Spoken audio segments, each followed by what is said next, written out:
দেখেন তো বন্ধুরা, এরকম গাছ আপনাদের এলাকায় এভাবে ফসল ধরছে কিনা কমেন্টে জানাবেন।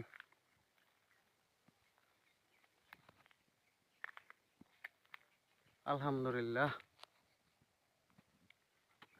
এই প্রথম দেখলাম এভাবে গাছ, একটা গাছ মাত্র এখানে এত সুন্দরভাবে ফসল ধরছে, ফল ধরছে। দেখেন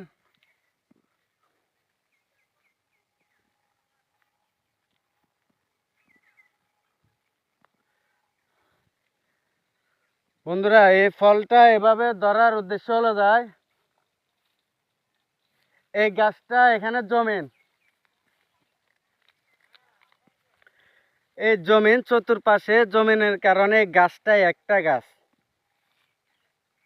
একটা গাছের কারণে গাছে ফসল আসছে।